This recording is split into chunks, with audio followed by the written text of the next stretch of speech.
Hey, how's it going, everybody? This is Michael with Michael Garage, your number one choice for outstanding automotive repair in the Whatcom County area. We are located at 2010 Grandview Road, number 103 in Ferndale, Washington, 98248. All makes and models automotive repair. Today, we will be working on a 1996 Ford Ranger. This truck came in due to some sticky brake shoes first thing in the morning after it had been cold, raining, you name it. Basically, the customer would go to pull out of their parking spot and the brakes would start squealing, grinding, making all sorts of noise. Real embarrassing for the customer, and I'm sure quite a bit of a headache for him. So I went ahead and did a little bit of research into it, did a little bit of looking, and sure enough, there is an article posted by Ford. And the article number happens to be 98-5A-36 for all of you who are curious. And this article refers to the 1983 to 1997 Ford Ranger, as well as the 1991 to 1994 Ford Explorer. And this regards a grabbing and sticking condition during the first few brake applications when the brakes are cold in the morning or after an overnight rain. This may be caused by the rear brake lining material sensitive to humidity. Now, what I found through that is we need to replace these rear shoes. And Ford was happy enough to go ahead and give us a part number for this truck, which happens to be a 10-inch drum. Part number is F77Z2200DA. If any of you guys need that part number, and that is just the kit for those rear shoes.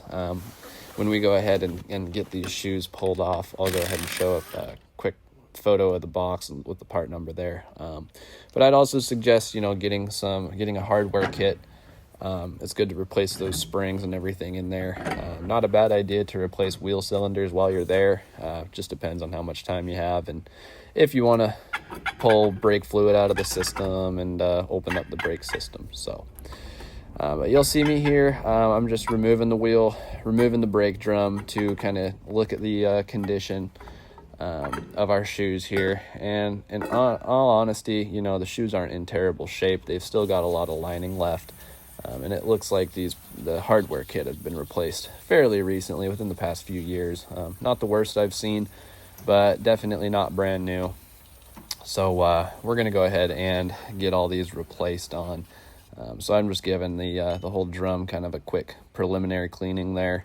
I like to do that just to kind of see what I'm getting into, see a little better, see the locations of where all the springs sit, everything like that. So you'll see me here removing the first spring, and I don't have a brake shoe tool. That's my fault there.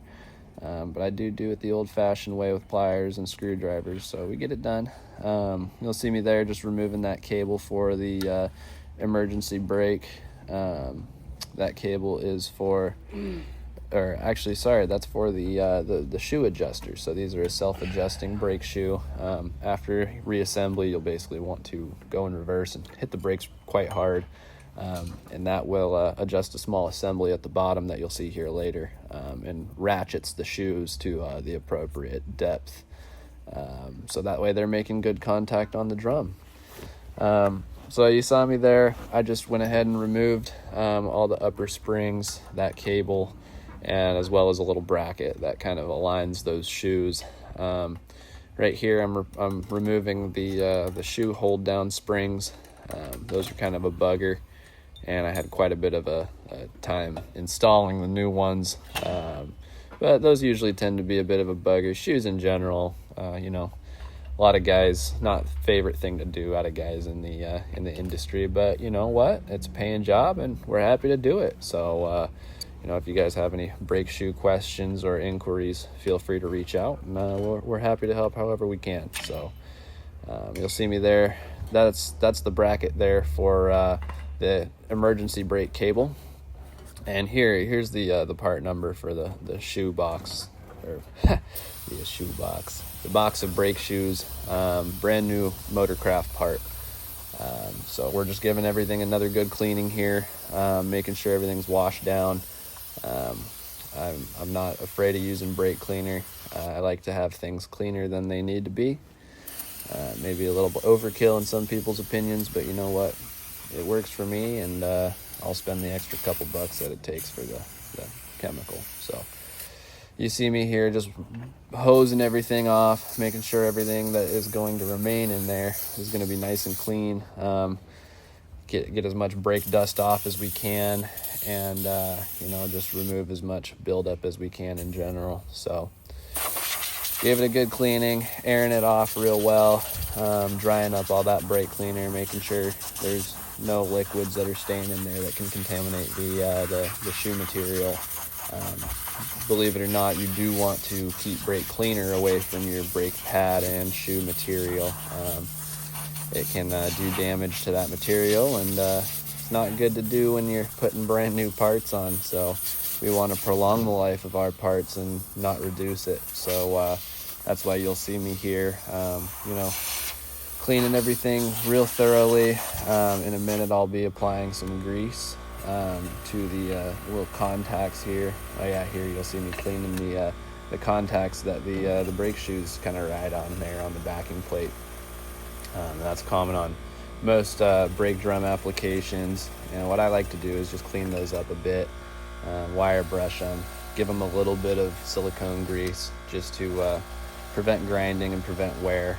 There was a bit of damage on these, from the shoes kind of previously grinding into the backing plate. So we're doing what we can to, keep everything quiet, make sure nothing's binding up, and, prevent that metal on metal contact wherever we can. Now do keep in mind when you do these brakes yourself at home, there are two different sizes for the rear drums. There's a 9-inch selection as well as a 10-inch selection. So if you're unable to find that information either in your owner's manual or through other resources, I would highly suggest taking off your drum first in order to measure the diameter of the drum. So you'll see right here, I'm applying that same silicone grease to those little contact points inside the wheel cylinder, as well as on that little pin that the shoes and hardware rides on. And that's just to prevent binding, help everything move well. You don't want to add too much, but I find that a little bit goes a long way and does help prevent things from seizing up over time. So just installing our new retaining pins here, throwing our shoes on with the retaining springs. Again, I had to cut this up a bit because this is quite a bit of a bugger trying to hold those pins and get everything rotated on the spring. I find, I don't know why I'm not using them in this clip. I end up using them a little further down the line. I find that vice grips work really well for those springs. Basically just attaching the vice grip to that upper cup there, that silver cup, and that way you just don't have to hold everything tight. It's just a matter of compressing that spring, getting it compressed and lining up that cup with the pin through the back. So inserting some of a little bracket with a spring that we replaced. We're replacing all the hardware with a new kit. So that little plunger, that is one of the only components that isn't replaced. That small plunger I'm inserting into the wheel cylinder there, that's one of the few components that is not included with that kit. So just keep that in mind when you go ahead to replace those.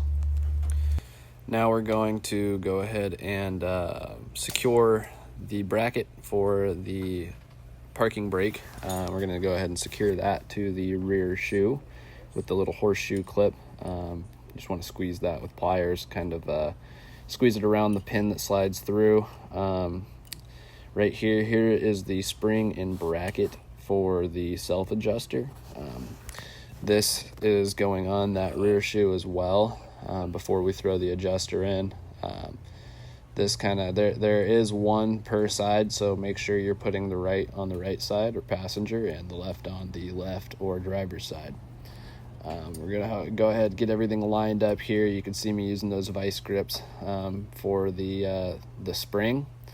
And right there, oh yeah, a little technical difficulty. I did struggle on this. We did have a little bit of issue getting these on. They're a pain. I mean, I would definitely suggest buying a brake shoe kit, or the tool, I mean. The tool does help for getting those little springs off. It does make it quite a bit quicker. I've just never never found the use. I can't necessarily justify it due to how often I do break shoes. It's not very common. Maybe, you know, two to 5 times a year I'm doing shoes. So yeah, I just can't really justify the purchase of that tool. I've been getting by just fine for years now. So here we are installing. There's that adjuster at the bottom, that real shiny piece. That's kind of got a cog on it that rotates when pressure is applied with that little bracket there. Inserting that other plunger and the bracket that sits between the shoes to keep them spaced correctly. Getting that little plunger inserted. Our lower spring here, that's the red spring. Now, my trick here when I do brake shoes, I've done quite a few of them in my day, but they never tend to confuse me. So what I'll do is I'll go ahead and a lot of time I will pull the drum off of the opposite side I'm working, but I won't touch any other components. That way, that kind of gives me a little bit of a reference point if I do get kind of confused on what orientation these springs go in or what spring goes where. I can refer over to the other side and you know, make sure that, you know, as long as the person who previously replaced those didn't do it incorrectly, you know, that kind of helps ensure that you get all the new hardware and shoes assembled correctly and in the right way, so that way they function without error for your customer. There we go. All right, so you'll see here, this is where I begin to get our top springs kind of set up. I inserted that little alignment bracket that sits on the pin. Went ahead and inserted the ring side on the cable that connects to the self adjuster, and we are throwing the spring on for the rearward shoe first. So we want to go ahead and make sure everything's aligned up, nothing's, you know, kind of bound up sideways. We want to make sure everything is aligned how it's supposed to be. Want to make sure our cable is around the bracket that goes on the rear shoe. There should be a bracket in your new hardware kit. You'll see I threaded around the bracket and pull the adjustment tab up to go ahead and hook the bottom side of that cable onto the adjustment tab. And there I am, you know, kind of giving it a little tug, making sure everything's tight, making sure nothing's bound up and the springs are working correctly. Here we are installing the frontward spring, which is the green spring.